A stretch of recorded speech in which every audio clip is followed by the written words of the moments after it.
திருப்பூர் குபேர அரச கட்டளை மற்றும் ஜோதிட நண்பர்களுக்கு வணக்கம். நான் இன்னைக்கு உங்ககிட்ட குருவை பத்தின தகவல்களை எனக்கு தெரிஞ்ச அளவுல நான் உங்களுக்கு பகிர்ந்துக்கலான்னு இருக்கேன். குரு யாருக்கு கொடுப்பார், யாருக்கு கெடுப்பார் அப்படிங்கிற ஒரு அமைப்புல நான் ஓடி பேசலான் இருக்கேன்.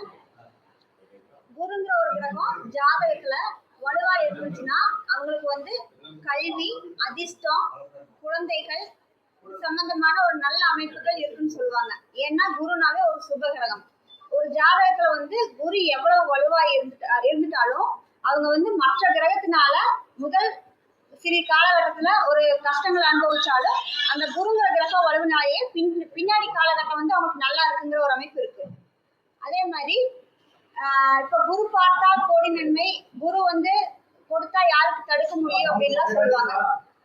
அந்த அமைப்புல பார்க்கும்போது அப்படின்னா ஜாதக ரீதியா குருங்கிற கிரகம் எல்லாத்துக்குமே இருக்கும். அதுபடி பார்க்கும்போது அப்ப எல்லாத்துக்குமே நல்லதுதான் நடக்கணுங்கிற ஒரு கேள்வி வரும் இல்லையா? அதனால குரு எந்தெந்த இடத்துல இருந்தா எப்படி பலன், எந்த இடத்துல இருந்தா பலன் குறைவு, எந்த இடத்துல இருந்தா பலன் அதிகம், அந்த மாதிரி அமைப்புகளை இப்ப எனக்கு தெரிஞ்சளவுல நான் ஓட சொல்றேங்க.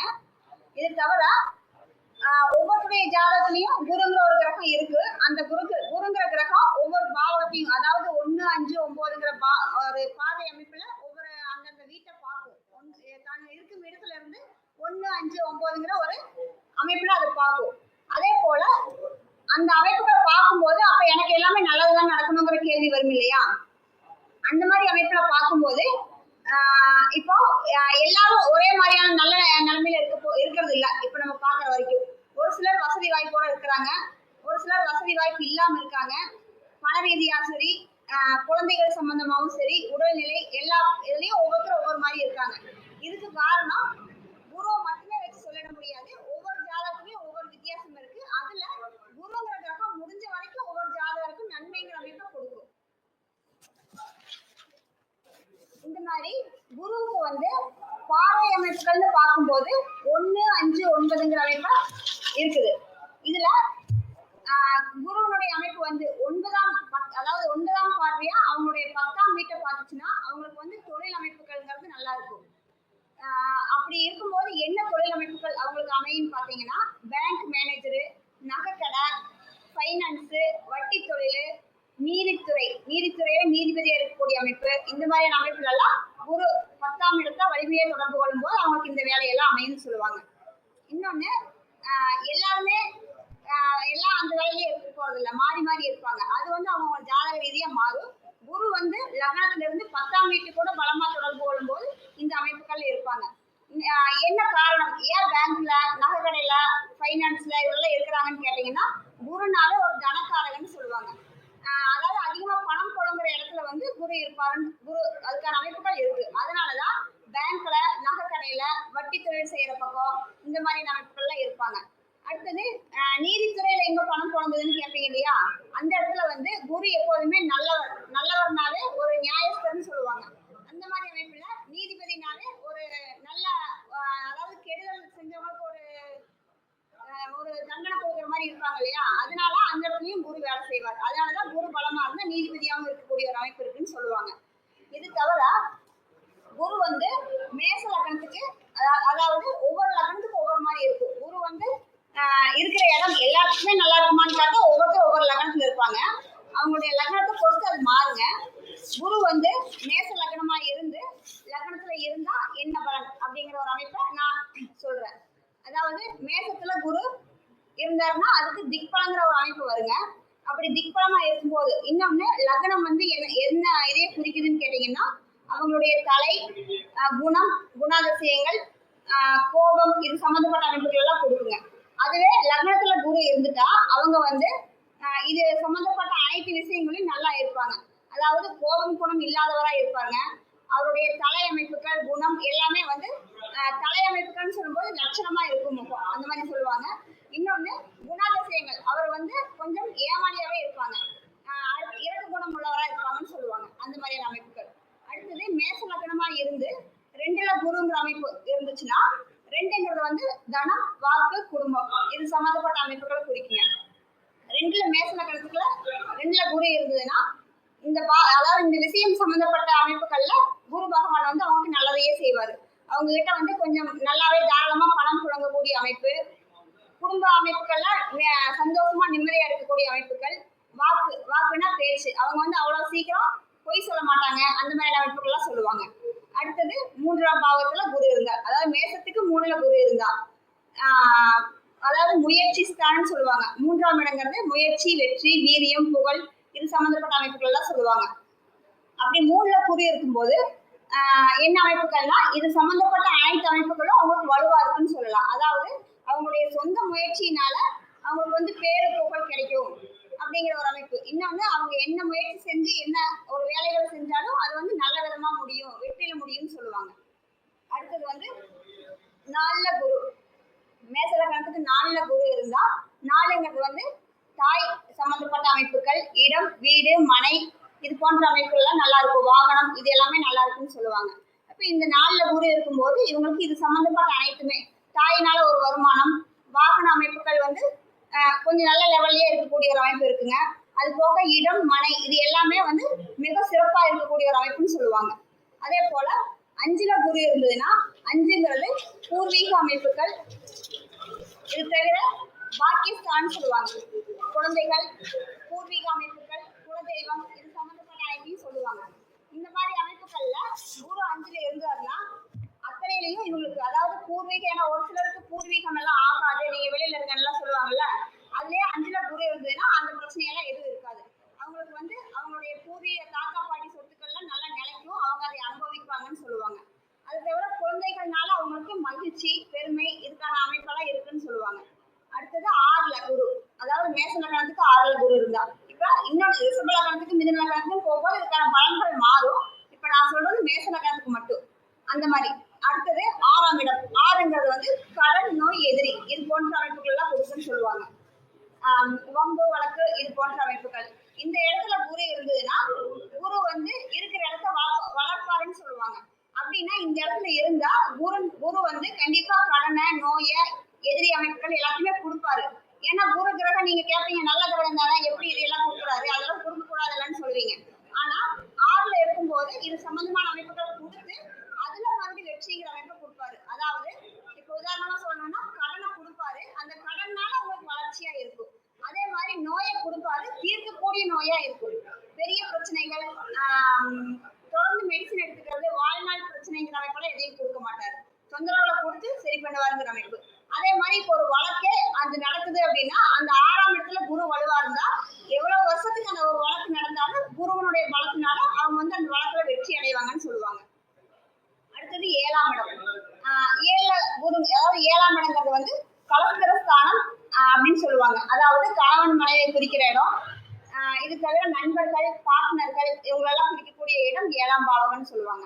அந்த 7ஆம் பாவகத்துல குரு இருந்தா அவங்களுக்கு வந்து இவங்கனால, அதாவது மனைவினால ஒரு லாபம், நண்பர்களோட கூட்டு தொழில் செஞ்சு அதில் சம்பாதிக்கிறது, இது போன்ற அமைப்புகள் எல்லாம் அவங்களுக்கு நல்லா இருக்கும்.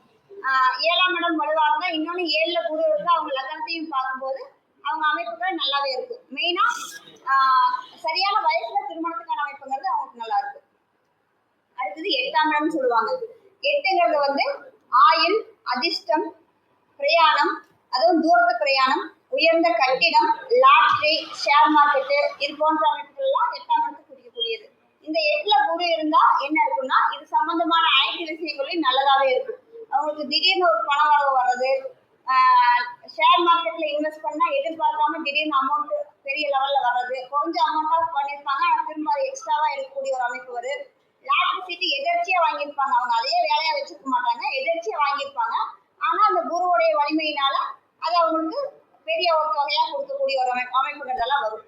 அதே மாதிரி 9ஆம் பாவகம், 9ஆம் பாவகங்கிறது வந்து அப்பா சம்பந்தப்பட்ட அமைப்புகள், பாக்கியம், தர்ம காரியம், இது சம்பந்தப்பட்டதெல்லாம் கொடுக்கும்.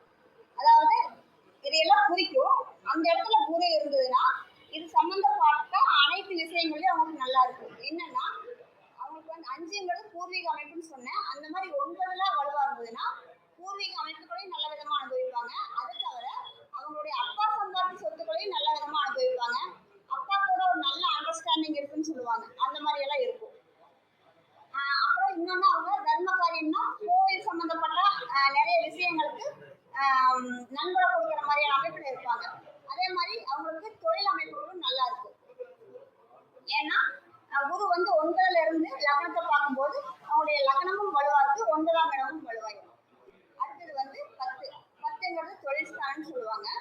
10ல குரு இருந்தா தொழில் அமைப்புகள் நல்லா இருக்கும். இதை தவிர அவங்க வந்து என்ன தொழில் அமைப்புகள் நல்லா இருக்கும்னா, அவங்க வேலைக்கு போற மாதிரி இருந்தா அதான் முன்னாடியே சொன்ன மாதிரி பேங்க் வேலை, நகைக்கடை, அந்த மாதிரி சீட்டு நடத்துறது, இதெல்லாம் செஞ்சாங்கன்னா அவங்களுக்கு வந்து நல்லாவே ஒத்து வரும். இது தவிர அவங்க வந்து தொழில் சம்பந்தமா மஞ்சள் நிறம் சம்பந்தப்பட்ட எந்த தொழில் செஞ்சாலும் அவங்களுக்கு நல்லா இருக்குன்னு சொல்லுவாங்க. அடுத்தது 11ல குரு. 11ங்கிறது லாபம், 2வது மனைவி, மூத்த சகோதரம், இது எல்லாத்தையும் குறிக்கக்கூடிய இடம். இந்த இடத்துல 11ல குரு இருந்தா லாபங்கிற அமைப்பு, அதாவது ஒரு தொழில் பண்ணா 10ல குரு இருந்தா தொழில் பண்ணி 11ல குரு இருக்கும் போது அல்லது குரு பார்வை 11ஆம் வீட்டுக்கு ஏதாவது இருக்கும் பொழுது அவங்க வந்து தொழில் பண்ணி லாபங்கிற அமைப்பை அடைஞ்சிருவாங்க. இது தவிர உடனே 11ல குரு இருந்தா 2வது மனைவின்னு சொன்னீங்க, அப்ப 2 கல்யாணம் ஆகுமாங்கிற அமைப்பான்னு கேட்டா அப்படி இல்லை. அது வந்து இன்னும் அடுத்தடுத்த கிரகத்தை வச்சு பார்க்கும்போது அதை பத்தி சொல்ல முடியும். ஆனா 11ல குரு இருந்தா 2வது மனைவியையும் குறிக்குங்கிற ஒரு அமைப்பு இருக்கு, அதை பார்க்கணும், அவ்வளவுதான். அடுத்தது மூத்த சகோதரம். இப்ப 11ல குரு இருந்ததுன்னா ஜாதகருடைய மூத்த அக்கா, அண்ணன் யார் இருந்தாலும் அவங்கனால எங்களுக்கு ஒரு வருமானம், அவங்களுக்குள்ள எப்போதும் சண்டை சச்சரவுகள் இல்லாம இவங்களை அனுசரிச்சு அவங்க மூத்தவங்க போகக்கூடிய ஒரு அமைப்பெல்லாம் இருக்குன்னு சொல்லுவாங்க. அடுத்தது வந்து 12ல குரு. மேச லக்னத்துக்கு 12ல குரு இருந்ததுன்னா 12ங்கிறது வந்து தூக்கம், அயன சயன விரயம், இந்த சம்மந்தப்பட்ட இடம்னு சொல்லுவாங்க. இந்த மாதிரி இருக்கும்போது குரு 12ல இருந்ததுன்னா அவங்களுக்கு வந்து நிறைவான வாழ்க்கையா இருக்குன்னு சொல்லுவாங்க. அனைத்துலேயும் திருப்தி அடைஞ்சவங்களா இருப்பாங்க. நைட்டு டெய்லி காலையில எழுந்திரிச்சா நைட் எல்லா வேலையும் முடிச்சுட்டு நைட்டு தூங்கும்போது எந்த வித பிரச்சனையும் இல்லாம டென்ஷன் இல்லாம நல்லா தூங்கக்கூடிய, ஒரு சிலர் காலையில் நைட் போய் படுத்தா தூக்கமே வராதுன்னு சொல்லுவாங்க இல்லையா. ஆனா 12ல குரு இருந்ததுன்னா அவங்க திருப்தியா நல்ல விதமா தூங்கக்கூடிய ஒரு அமைப்பு, அதாவது எந்த வித கஷ்டமும் இல்லாம கடன் பிரச்சனை அது இதுன்னு எதுவும் இல்லாம நிம்மதியா தூங்கக்கூடிய அமைப்புன்னு சொல்லுவாங்க. அந்த மாதிரி அமைப்புல இருப்பாங்க. அடுத்தது நல்ல விதமான சயன அயன போகத்தை அனுபவிப்பாங்க. இது தவிர விரயம்ங்கிற அமைப்பையும் 12ஆம் இடம் குறிக்கிறங்காட்டி அவங்க வந்து அதிகமா செலவு பண்ணக்கூடிய அமைப்பாகவும் இருப்பாங்க. செலவுன்னா வீண் செலவு பண்ண மாட்டாங்க. தர்ம காரியம், இது சம்பந்தப்பட்ட அமைப்புகள், கோவில், நன்கொடை அதிகமா கொடுக்கறது, அப்புறம் இன்னொன்று இறக்க மனப்பான்மை பண்ணிட்டு அவங்களுக்கு ஏதாவது அமௌண்ட் கொடுத்துட்டு வர்றது, அந்த மாதிரியான ஒரு அமைப்புகள்லாம் 12ல குரு இருந்தா இருக்கும். இப்ப நான் சொன்னது எல்லாமே வந்து மேச லக்னத்துக்குன்னு சொன்னேன். அதுக்காக மேச லக்னத்துல குரு இந்த இடத்துல இருந்தா எனக்கு அது இதெல்லாம் நடக்கலையே அப்படின்னு நீங்க பார்த்தா அது வந்து அந்த குரு தனித்துவமா இருந்தாதான் இந்த பலன். அந்த குருவை சனி ஏதாவது பாக்குறது அல்லது செவ்வாய் பாக்குறது, குரு நீசமா இருக்கிறது, இந்த மாதிரியான அமைப்புகள்லாம் இருந்ததுன்னா அந்த பலனை கொடுக்காது. இன்னொன்னு குரு வந்து இது எல்லாமே பலமா இருந்தா இது நடக்கும். அடுத்தது ஒவ்வொரு ஜாதகத்திலையும் குருங்கிறவர் வந்து வலிமை இழந்தும் இருப்பாரு, எல்லாத்துக்கும் நல்லாவே இருக்க மாட்டாரு இல்லையா. வலிமை இழந்து அப்படின்னா அது எப்படின்னு கேட்டீங்கன்னா, குரு வந்து 6, 8ல மறைறது, நீசமாக்குறது, பகை கிரகத்தை கூட சேர்றது, சனி செவ்வாய் ராகு இவங்களுடைய எல்லாத்தோடையும் சேர்ந்து இருக்கிறது, அப்படியெல்லாம் சேர்ந்து இருக்கும்போது குரு அவருடைய தன்மை இழந்துருவார். அதாவது நல்லது செய்யக்கூடிய அமைப்பை இழந்து கெடுதலை கொடுக்காம கொஞ்சம் தடுக்கிற அமைப்பில் இருப்பார், ஆனா நல்லதை கொடுக்கக்கூடிய அமைப்பில் இருக்க மாட்டார். இந்த மாதிரி அமைப்புகள் எல்லாம் சொல்லுவாங்க. அடுத்தது சரி, இப்போ ஒரு வேளை குரு கேட்டிருந்தா என்னுடைய ஜாதகப்படி நான் என்ன பண்றது, அதை எப்படி பலப்படுத்துறது அப்படின்னு கேட்டீங்கன்னா, குரு வந்து அவங்க ஜாதகப்படி கொஞ்சம் பலம் நடந்து இருக்கிறாரு அப்படிங்கிற விஷயத்தை தெரிஞ்சுட்டீங்கன்னா, கோயில் கட்டுமான பணிக்கு நன்கொடை பண்றது, அன்னதானம் கொடுக்கறது, குலதெய்வம் மற்றும் இஷ்ட தெய்வங்களுக்கு மஞ்சள் நிற துணி, அதாவது மஞ்சள் நிற ஆடை வாங்கி கொடுக்கறது, மஞ்சள் கிழங்கு, மஞ்சள் நிற பூக்கள், கோயிலுக்கு தேவையான எண்ணெய், அதாவது விளக்கேற்றதுக்கு தேவையான எண்ணெய், இது எல்லாமே வாங்கி கொடுக்கறது ஒரு பரிகாரமா செய்யலாம் நம்ம. இப்படி பண்ணும்போது குரு வந்து கொஞ்சம் வலிமை அடைவாரு, அதாவது பெரிய கெடுதல்களை கொடுக்காம தடுப்பாருங்கிற ஒரு அமைப்பில் இருக்கும். இது எல்லாமே குருவை பற்றின ஒரு என்னுடைய விளக்கங்களை நான் கொடுத்துருக்கிறேன். இது தவிர வேறு ஏதாவது ஜாதக ரீதியாகவோ அவங்கவுங்க ஜாதகத்துக்கான பலன் தெரிஞ்சுக்கணுங்கிற அமைப்புல எடுத்துக்கும் போது என்னுடைய நம்பருக்கு நான் வந்து சோமனூர் பக்கத்துல சாமலாபுரம் இருக்கிற இடத்துல என்னுடைய வீட்லயே ஆபீஸ் வச்சிருக்கேன். வேறு ஏதாவது அவங்க ஜாதகம் பத்தின விளக்கங்களை கேட்டு தெரிஞ்சுக்கணும், ஜாதகம் பார்க்கணும் அப்படின்னு நினைச்சீங்கன்னா 9894478998 இந்த நம்பருக்கு தொடர்பு வந்தீங்கன்னா உங்களுடைய ஜாதகத்தை நீங்க நேர்ல வந்து பார்த்துக்கலாம், போன்ல அனுப்பியும் கேட்டுக்கலாம். ஓகே, உங்களுக்கு திருப்பூர் குபேர அறக்கட்டளை அமைப்புக்கும் ஜோதி தொழில் நண்பர்களுக்கும் மீண்டும் ஒரு முறை வணக்கம் தெரிவித்துக் கொள்கிறேன்.